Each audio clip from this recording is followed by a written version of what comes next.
প্রতিদিন অ্যাটলিস্ট চেষ্টা করবেন আধা ঘন্টা হাঁটার জন্য। আধা ঘন্টা হাঁটা, ঘরে বাইরে যে কোনো জায়গায় হোক, আস্তে ধীরে কোনো সমস্যা নাই। আপনি জাস্ট আধা ঘন্টা মিনিমাম প্রতিদিন হাঁটার চেষ্টা করুন। এটা আপনার নার্ভাস সিস্টেমের জন্য ভালো, এটা আপনার হার্টের জন্য ভালো, এটা আপনার মেন্টাল হেলথের জন্য ভালো। আপনার সবসময় যে জিমে যেতে হবে তা না, আপনার ট্রেডমিল কিনতে হবে তা না। আপনি সিম্পলি যেটা করেন, অফিস থেকে আসার পথে আপনি 10 মিনিট আগে গাড়ি থেকে নেমে যান বা বাস থেকে নেমে যান, আপনি আপনার বাসায় সেভাবে আসুন, হেঁটে আসুন। আপনি সকালে অফিসে যাচ্ছেন, অফিসে যাওয়ার পথে 10 মিনিট আগে নেমে যান এবং 10 মিনিট হেঁটে আপনি অফিসে যান। এই সিম্পল কাজটা আপনি করলে দেখবেন 20 মিনিট হাঁটা হয়ে গেছে। আর আপনি যদি মসজিদে নামাজের অভ্যাস থাকে দিনে 1 বা 2 ওয়াক্ত, আপনি মসজিদে যাবেন আসবেন দেখবেন এতে করে 10-12 মিনিট হয়ে যায় মানে হাঁটলে। আপনি ওটা রিক্সায় যাবেন না। এভাবে ছোট ছোট ভাগ করে দেখবেন আমাদের দিনে 30 থেকে 40 মিনিট হাঁটা হয়ে গিয়েছে।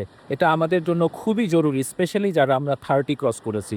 আপনারা অবশ্যই প্রতিদিন অ্যাটলিস্ট আধা ঘন্টা হাঁটবেন। বেস্ট হচ্ছে কি প্রতিদিন 1 ঘন্টা হাঁটা, সবার দরকার নেই। কিন্তু যদি আপনি এরকম দেখছেন যে আপনার দিনে আধা ঘন্টা হাঁটা হচ্ছে না, তাহলে কিন্তু বিপদ। আপনি কিন্তু শেষ বয়সে আপনার অসুখ বিসুখ বেশি হতে পারে, বোনস ভাঙতে পারে, হিপ জয়েন্ট ফ্র্যাকচার হতে পারে এবং আপনার শেষ বয়সে আপনি যতদিনই বাঁচবেন না কেন, আপনার জীবনটা খুব সুন্দর না হওয়ার সম্ভাবনাটা অনেক বেশি। তো সবাই স্বাস্থ্যের যত্ন নেবেন।